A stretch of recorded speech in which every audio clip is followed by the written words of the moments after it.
အားလုံးပဲကျေးဇူးတော်မင်္ဂလာပါဒီကနေ့မှာပေးခဲ့ခြင်းတဲ့ message လေးကတော့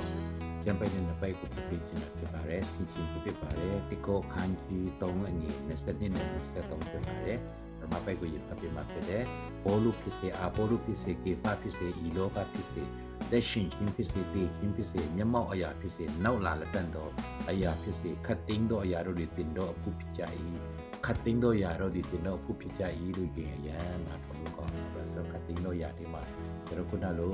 လောကစီစဉ်ချမ်းသာတွေကျွေးဝချမ်းသာတွေဖာပါခြင်းတွေနှုတ်ပြခြင်းတွေအကုန်လုံးပါတယ်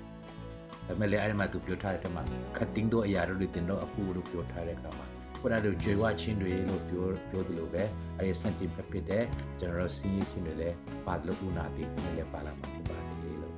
နောက်မှဆိုကျွန်တော်ခတ်တင်းသောအရာလို့ပြောတာပါတော့ကျွန်တော်လည်းကျွေးဝခြင်းကိုတင်ကြိုက်မယ်ဆိုရင်လည်းစီးရခြင်းကိုလည်းတင်ကောင်းခါမှာဖြစ်တယ်ချမ်းသာခြင်းကိုတင်ကြိုက်မယ်ဆိုရင်လည်း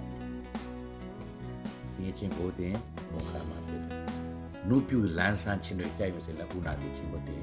လက်ခံမှာဖြစ်ပါတယ်။နောက်တစ်ပိုက်ကိုဖတ်ပြခြင်းမှာဖြစ်ပါတယ်။တင်တော်ဒီလေခရစ်တော်အဖို့ဖြစ်ကြ၏ခရစ်တော်ဒီလေဘု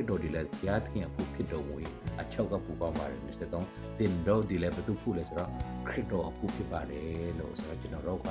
ယေရှုခရစ်တော်ယုံကြည်သောသူအယောက်စီတိုင်းကခရစ်တော်အဖို့ဖြစ်တယ်လို့ခရစ်တော်လည်းဘုရားသခင်ကိုဖို့ဖြစ်ပါတယ်။ဉာဏ်တော်ရစီတိုင်းကို